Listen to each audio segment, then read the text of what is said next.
Welcome to my 2022 Tesla Model Y Performance. My name is Mike. I'm actually Matt's twin brother, not to throw you off there if you're currently subscribed.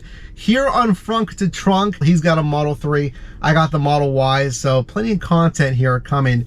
And in this video, after just getting this vehicle for, I'd say about 2 months now, today, by the way, just a little bit ago, I hit 1,000 miles. I'm going over the 10 biggest surprises for this vehicle. If you're looking at the Model Y Performance, I think even the Model Y, and then you can use this as comparison if you're looking at a Model 3 or something else. This is a good video that you're going to want to watch. So the top, I have a list here, top 10 biggest surprises after owning this thing for a couple of months and 1,000 miles. Appreciate you being here, and subscribe if you haven't done so already for tons of content here on the channel. Number one, it is the performance variant. Check it out. It is this insane red. I love the spec. The red with the white seats, incredible.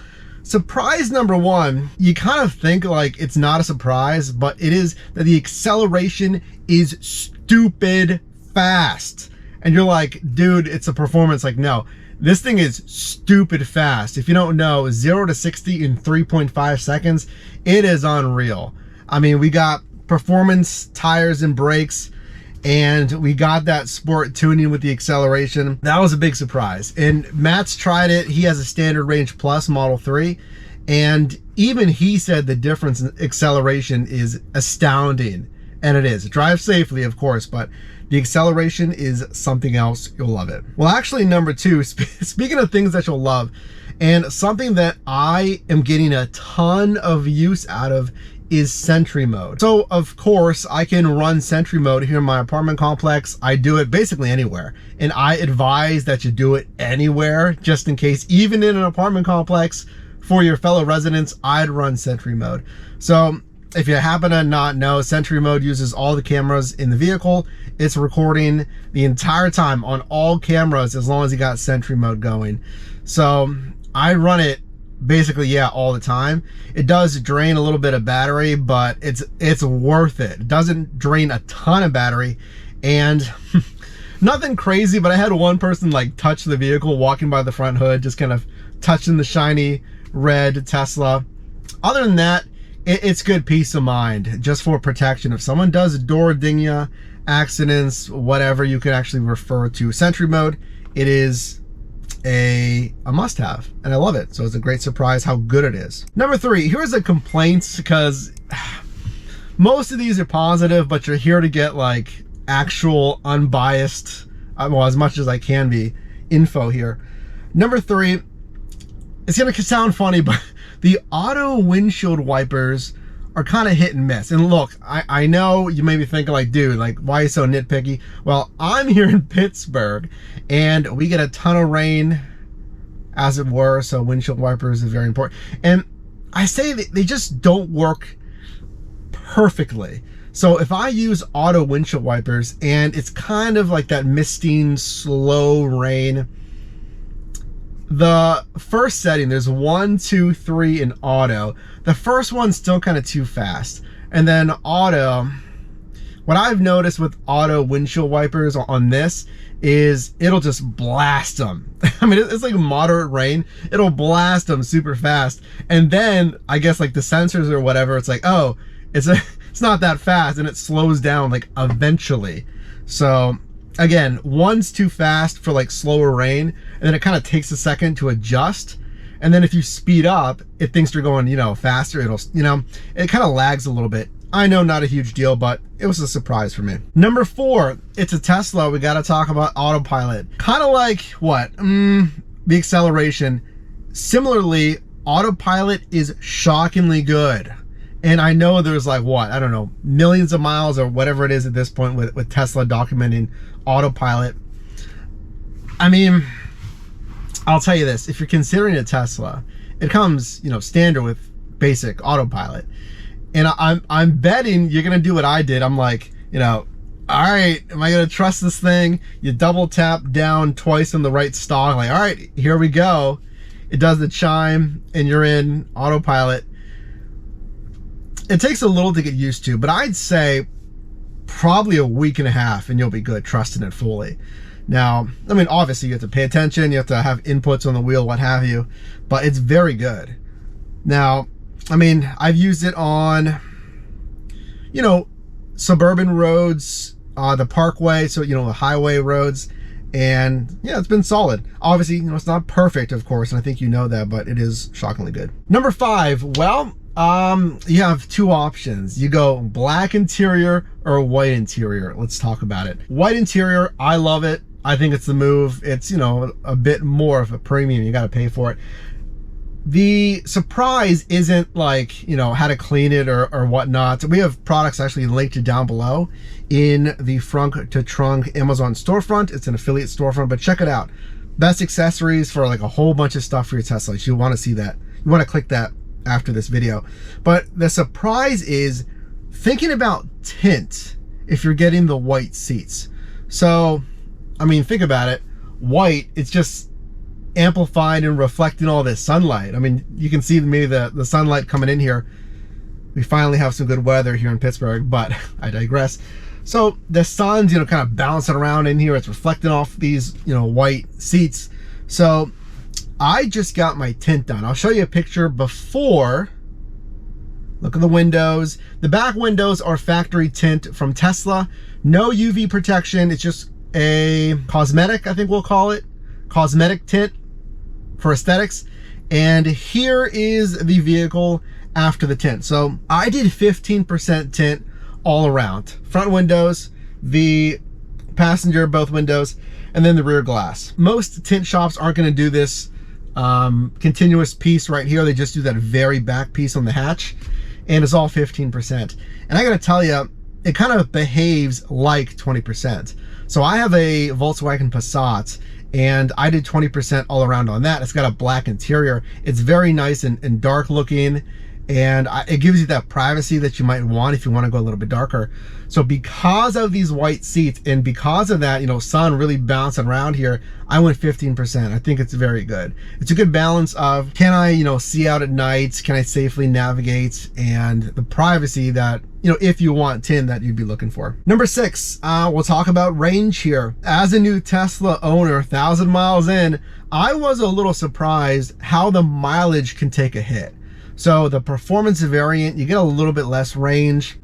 I don't care. I don't think you care. If you're looking at the performance variant, it's a beast. But it's I think like 303 miles or 305 mile range. It's still very good. But the long range, you'll get like, I think it's like what, 340, 335, something like that. But my point is, you know, I drove home, visited my parents, about 30-minute drive. And yeah, it does deplete the battery if you're doing, you know, some highway driving, you know, again, 30 minutes an hour. So it makes sense though. I mean, you got 300 miles, that's what you got to work with, but still very good in the miles. I was a little surprised though, but I guess it makes sense. My Passat has like a tank of maybe 460 miles on a full tank. Something to consider. Number 7, let's talk about the paint. I mean, check it out. I love the red. The red looks insane. It is the highest spec paint color. You gotta pay a big premium for that, but look at it. It looks incredible. I actually had someone today describe the car, seen it in person, saying you shined it up like a ruby. And when I detail this thing, it looks incredible. But anyway, the paint itself. So I had, listen to this, I had swirl marks.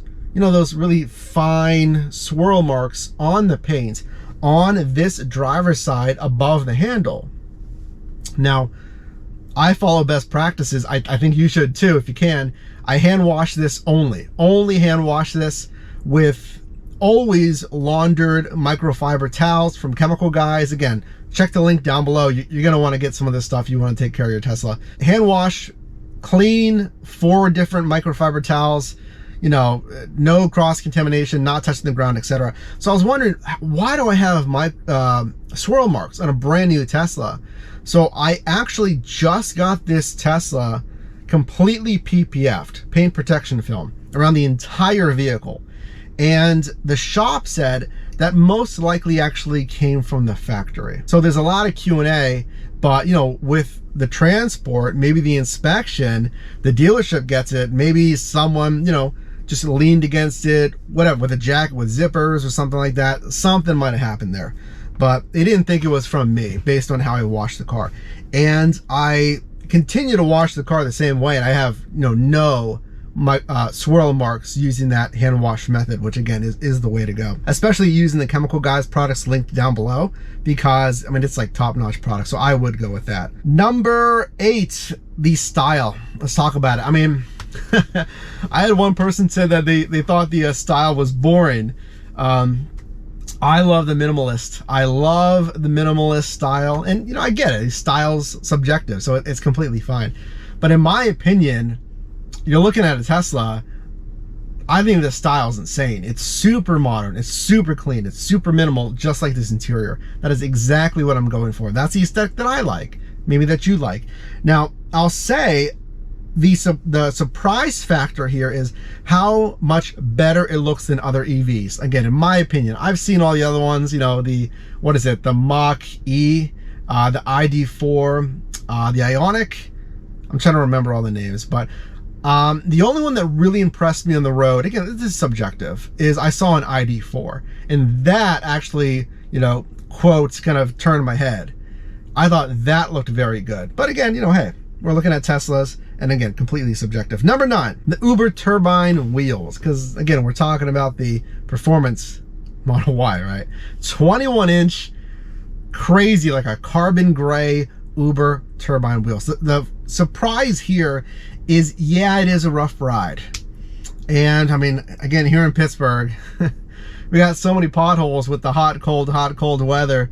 There's a ton of potholes, and I feel every one of them. Sometimes there's construction where it'll be really uneven pavement. It just tosses this car around. You're gonna have more of that with the Überturbine, so consider that if you're looking at the performance. But I love everything else about the performance, all the features, so it doesn't really bother me. It's just like, you know, hey, it is what it is. Unfortunately, I'll just mention it. I don't know if I was going to mention this, but we'll just mention it, is I curbed one of my wheels. I know. Completely my fault. Wasn't paying attention leaving my apartment complex.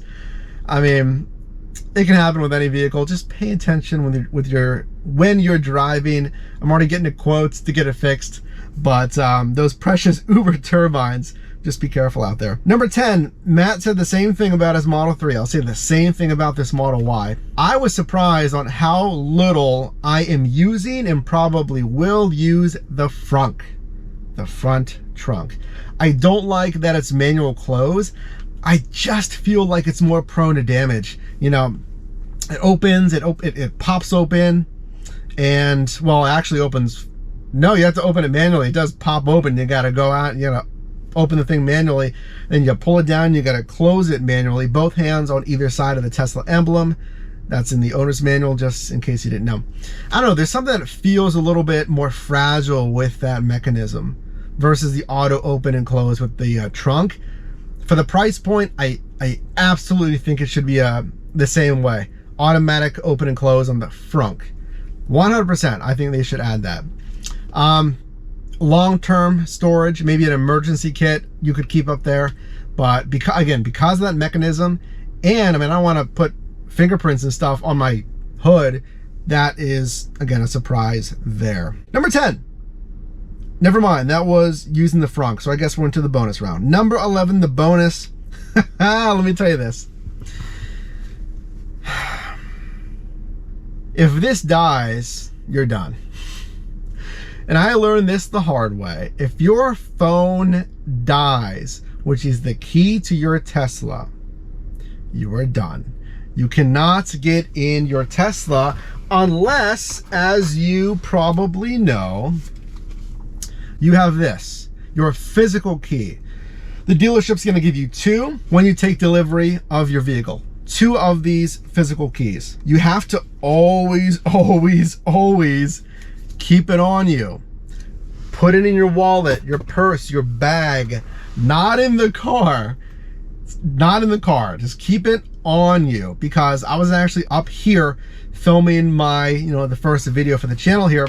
I just had my phone and my phone died and I didn't have my Tesla key. So that vehicle I was locked out of that vehicle because the Tesla app that connects with your Tesla, there's no connection, obviously, couldn't get in. So just remember that. Keep your Tesla key, or make sure your phone's charged, at least to the minimum. I mean, keep that key on you. And then lastly, yeah, I mentioned this briefly, but I did want to let you know that there will be an upcoming video about the full PPF, the paint protection film, on this Tesla Model Y Performance.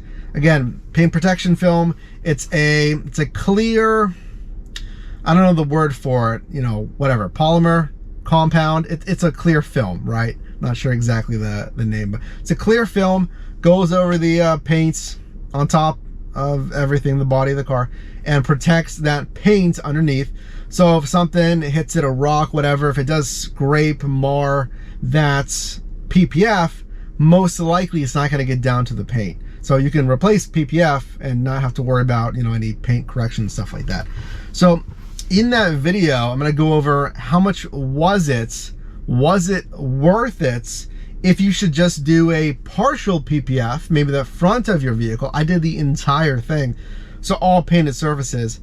Should you just do that? Again, is it worth it? My recommendations. How long does it take? Any problems? Okay, and the GoPro overheated, so we'll just kind of wrap this up here for you. But I was saying, the PPF, how has it stood up in the 2 weeks that I've had it? So stay tuned.